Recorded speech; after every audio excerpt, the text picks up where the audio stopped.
Hello, I'm Carl Atlas, and I was approached by a good friend of mine, Ollie, Priscilla, Queen of the Ring, to produce a video to go in with a series of videos designed to help young wrestlers and trainees just emerging on the scene as a means of information, a source of guidance, a source of advice and tips that they can use or not use. It's entirely up to them.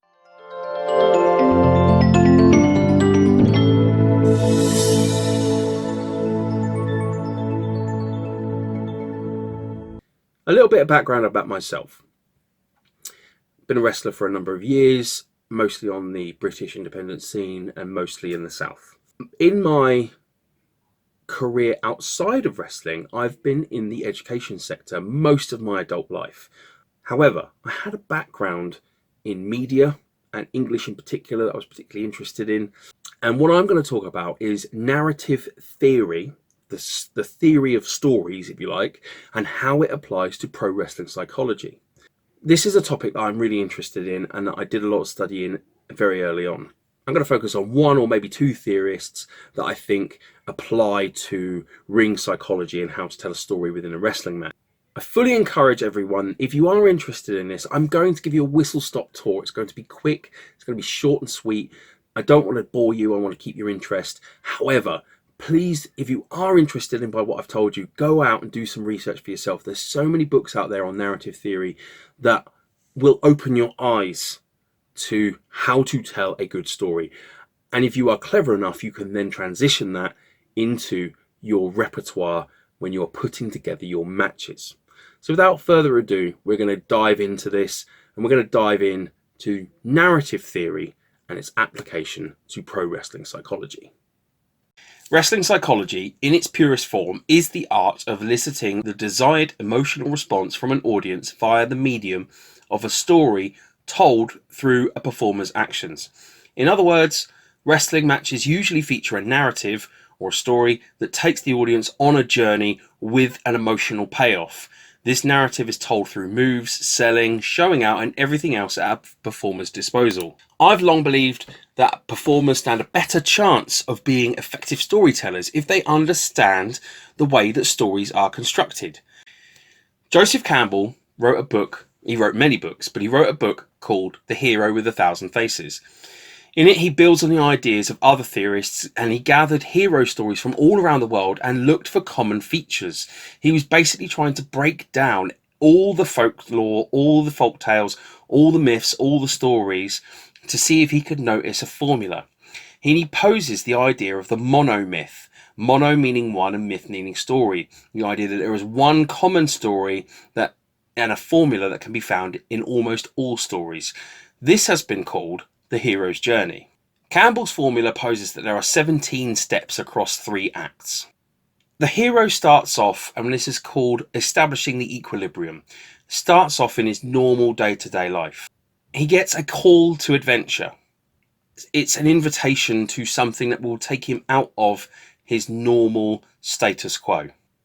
He then commits to the journey. He has trials along the way. He has that moment where he reaches a pivotal point where the quest becomes almost overwhelming and too much. Then from that, he transforms, he begins to have a rebirth. Finally, he goes into the final battle, and there is normally some kind of symbolic death and rebirth of the character with an awakened strength that will allow him to overcome the final challenge. He returns to his original place of origin with the new established equilibrium. Let's look at some examples. The overcoming the monster plot from Brooker's theory. The movie example of this would be something like Pacific Rim and any other monster story. The wrestling example that I can think of would be Seth Rollins versus Brock Lesnar, where Seth was clearly the underdog. It's the David versus Goliath storyline. It's very widely recognised as a storyline that works particularly well in wrestling. There have been many occasions where the smaller babyface will go up against the monster challenge. Hulk Hogan was basically booked to fight the monster of the week in the glory days of the golden age of wrestling. It was a formula that worked. The rags to riches plot is happening a lot lately.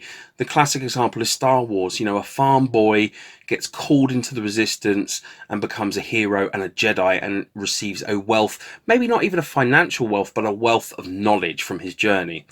The wrestling example I can think of is Kofi Kingston being the absolute underdog and finally having his moment in the sun when he beat Daniel Bryan for the title.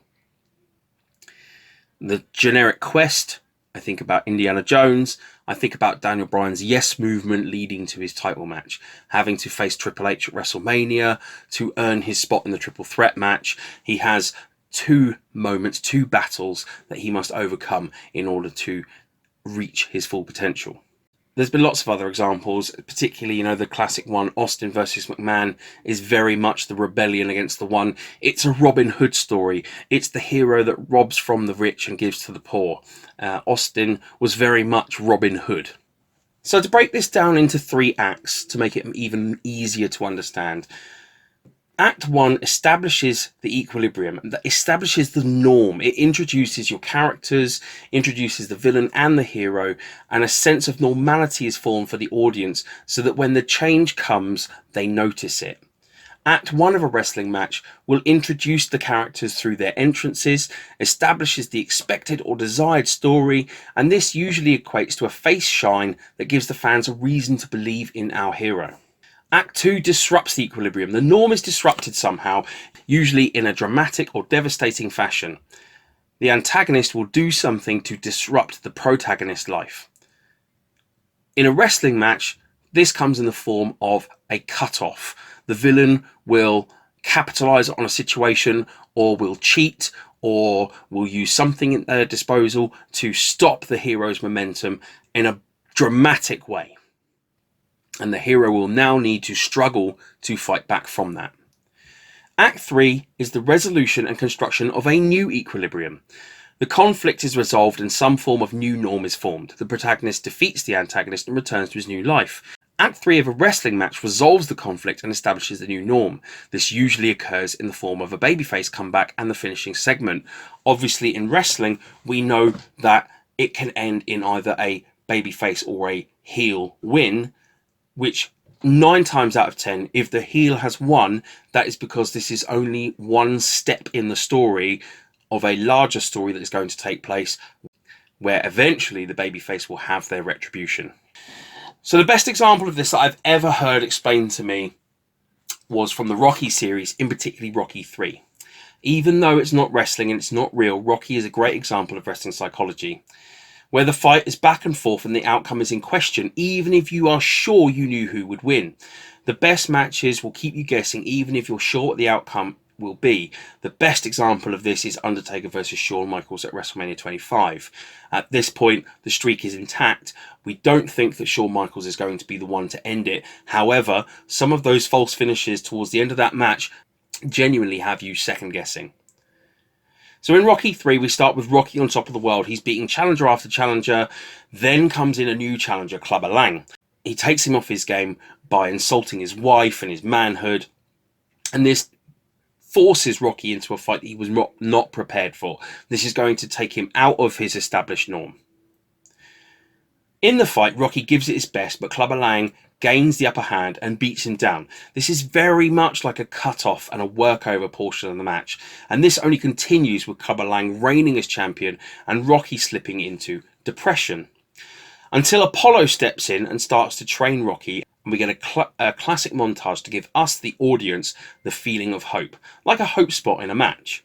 Then the finale comes when Rocky comes back like a house of fire, and although the ending appears to be sometimes in question, our hero Rocky emerges triumphant. This is exactly like the comeback, false finish, go home section of a wrestling match. So to boil this down into more of a pure wrestling formula, we have the entrances. People forget that the entrances are an important part of establishing your story. It is your best opportunity to present your character. We do not have access to weekly TV. We are in an age where we can use social media to present our character in advance of a match, but most of us are not going to be in a situation where we have weeks of build up to build up our character, to introduce our character. So the entrances are a key part of that. 9 times out of 10, a match will begin with the babyface shine. There are variations on this where you can have a hot start where the heel will jump the babyface before the bell to elicit some early heat. But 9 times out of 10, you're going to have the babyface shine. Why is that? Because you need to have a reason to root for your babyface. If your babyface does not show in those first instances why you should care about him, why this guy's got a fighting chance, then they're not going to get behind the rest of the match. They're just going to disengage. They're going to think that this guy is a jobber and is not going to get any offense in any meaningful way. Then you're going to have the first cut off. As discussed, this will be the villain hitting a devastating move or capitalizing on a situation.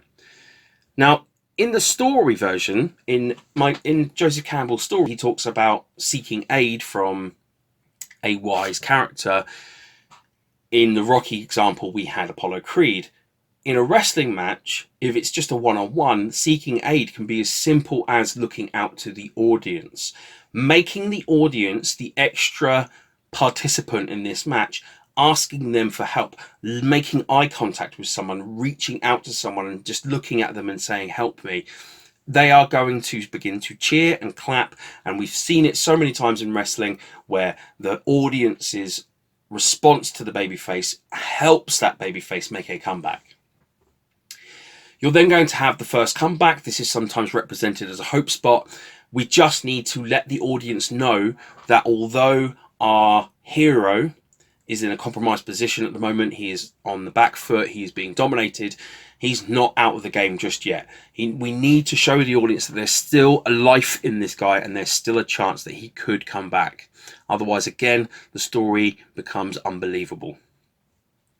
We have the heat, where the villain slows the pace down, usually becomes very dominant, puts our babyface in peril, really makes him sympathetic so that the crowd really start to get behind the hero. And then we'll have the major comeback. This is sometimes called the House of Fire or the Second Shine, where the babyface will shake off some of the effects of the beatdown and give almost a Herculean or superhuman comeback. Sometimes a match will call for false finishes. It depends largely on your place on the card, but they can be used to elicit gasps. They should be gasp moments. And I once heard this described as a crescendo. This is something that should grow with each kick out. If the biggest move you're going to do in this sequence is at the beginning, where can you go from there? Your reactions will not grow. You must think about how big your first kick out will be. What will you be kicking out of? Will the next thing that comes be bigger than what you just kicked out of? Does it still make sense? Finally, we have the climax where the finish comes down. Hopefully the babyface has looked strong, even if it is in defeat, or indeed if they've won, then they've had that moment. We've established a new equilibrium, we've told a story, and it's tied off in a nice neat bow. The aftermath is, again, one of those forgotten portions of the match. The moments that happen leaving the ring can sometimes add or elevate an already good story. This is done by making sure that you are selling the correct body part. If you've had your leg worked over, even if you've managed to win, you should still be showing effects to that leg. Otherwise, you've broken the story and the new equilibrium is not there. You have not set a new equilibrium, you've returned to the old equilibrium. It's almost like that ending of The Simpsons, which is a bit of a joke, where it always goes back to normal no matter what has happened in the episode. And although it's a joke and it's done for effect in that cartoon, in real life storytelling it's much more effective to have something that shows the effects of the story that both the characters have undertaken. I call this the Lego brick theory. I think of a match as a construct that has been built out of various bricks, and these bricks can be interchangeable and can be moved around so long as the story is cohesive and it makes sense. For example, as I discussed with the initial cutoff by the villain, the hot start, so long as the match does then feature a comeback where the audience are given the opportunity to believe in the babyface, then the story still makes sense.